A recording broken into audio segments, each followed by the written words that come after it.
Well, 22 kilometers per hour. Same as what my bike computer says. I guess my computer must be accurate. Anyways, it's early Wednesday afternoon, October 26th. Beautiful fall day. It's plus 4 degrees. At least that's what it was when I rolled out the driveway. It might be plus 5 by now. Supposed to hit 9. And going for another little ride, as you can see. Out on the Trek 520 Grando. Today, heading down to the dive shop where I dropped off my dry suit a while back. Sorry for the coughing, been doing a lot of that lately. Anyways, I got a message this morning that my dry suit is ready. So instead of wearing the old wetsuit on the week-long sea kayak trip that starts tomorrow to Lake Superior, it looks like I'll get to wear my dry suit after all, so that's good. A little extra layer of protection wearing the dry suit as opposed to just the wetsuit. That said, I was going whether it was ready or not. I am not putting off this trip. Like I mentioned in yesterday's video, could be a while before I paddle Lake Superior again. Focus next year is on Manitoba and maybe some stuff out in Saskatchewan as well. Play it all by ear for now. Anyways, we're riding the section right now that I rode yesterday. Soon I'll be going through some back streets, working my way down the dive shop. I'll turn the camera back on later.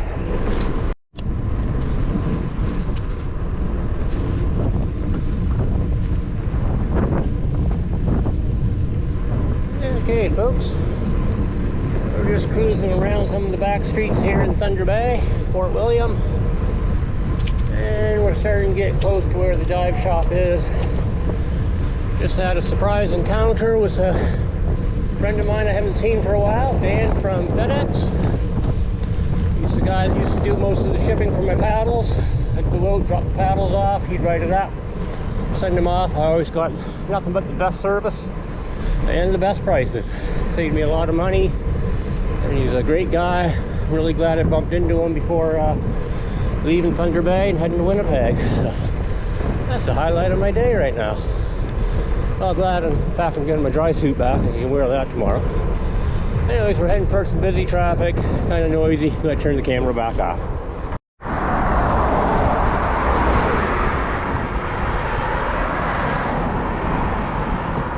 Okay, I think the camera is turned on. If not, it isn't.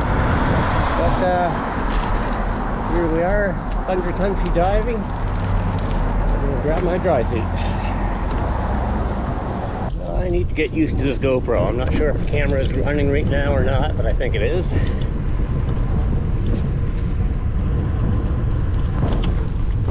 Won't know for sure until I upload this stuff to the computer and see if it was on or not. Ride over the pedestrian bridge over the Winnipeg River here. Tomorrow morning I'll be paddling under this bridge and on my way to the trip's first campsite, which is going to be probably a 25-kilometer paddle, possibly longer, but the site I have in mind, which is most likely, is a 25K paddle from where I'll be putting in. It should be fun. Alright, we're heading into a more boring area, so off goes the camera. Okay, folks, we're going along the Winnipeg again. Going off the bike path down into this here little dirt section. And about a kilometer or so from home. The dry suit is in the rear pannier of the bike. A little pricier than I thought for the repairs. I was guessing around 200. Ended up at 273. That dry suit sells for about $1,800 now. It was around $1,000 when I got it. Fortunately, it didn't cost me that. I was sponsored by Kokatat at the time. That was part of getting ready for my second circumnavigation of Vancouver Island out in BC, which resulted in getting the speed record back for the second time. And that was 12 years ago. So the dry suit definitely needed the new seals, and she's good as new now, ready for the next adventure tomorrow.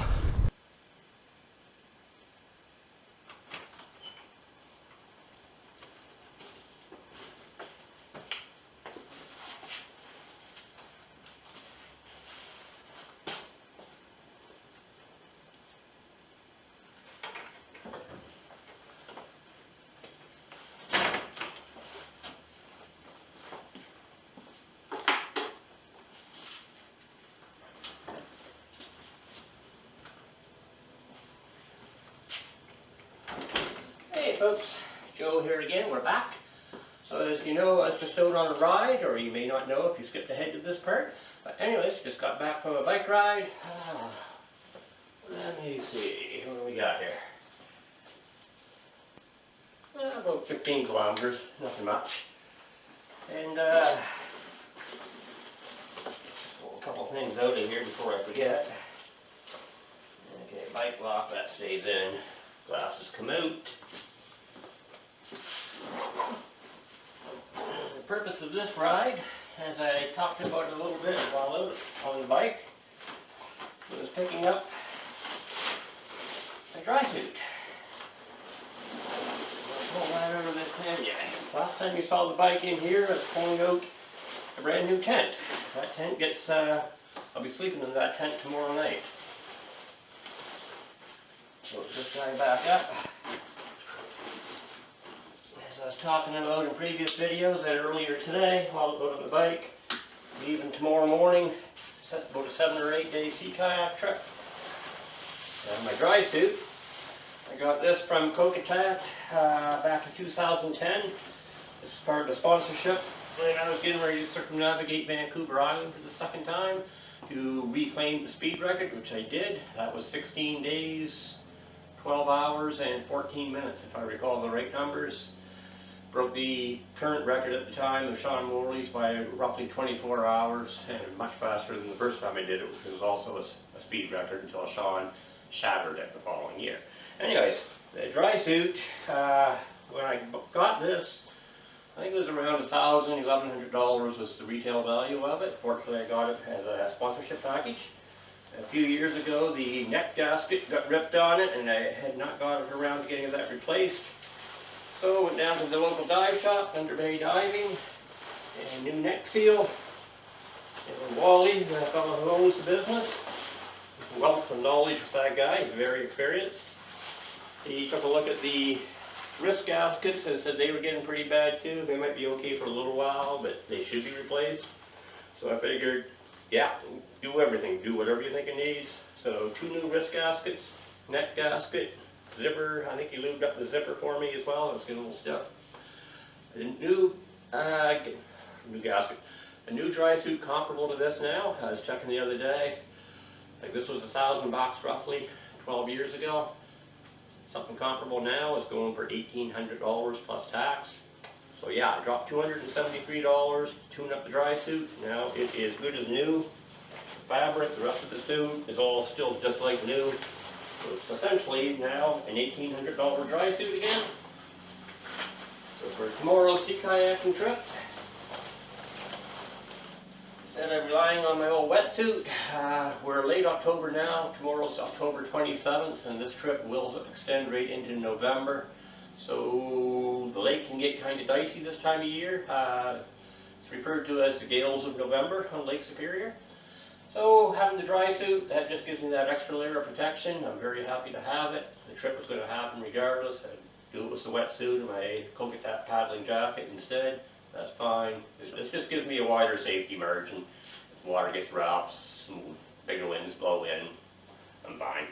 I'm not too worried about it. It's not going to be a fast trip like what I used to do. I'm not going for speed, not going for any particular distance.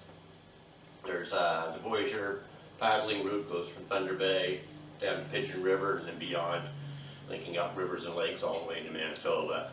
I want to basically paddle the Lake Superior section of that and check out some of the campsites, many of which I've camped at before. There's only one I haven't camped at, you know. I want to check that out, maybe do a hike on Spar Island. There'll be lots of videos after the trip about this, and you'll see some of it, some video footage from it, you'll see some photos and clips of me around the campfire, campsite area, just talking a little bit, things like that. So yeah, that happens tomorrow. Today's video is my 5th video in 5 days. I had taken a little bit of a break from it. I was busy with life in general, but now starting to get things in order, winding down out here. There won't be a lot of videos from this workshop area in the future. A little bit in the coming weeks, but after that I'll be doing my videos from Winnipeg, Manitoba. Kayak trip, that starts tomorrow. back here in roughly a week, 7 or 8 days, something like that. Been working my butt off out here for probably a week and a half, 2 weeks approximately. Sell off the rest of my tools, finish off the last few paddles which I'll have in inventory, sell those off later on. Send off some more of my stuff to Winnipeg. A pickup truck load left on Saturday, including my canoe that's on its way.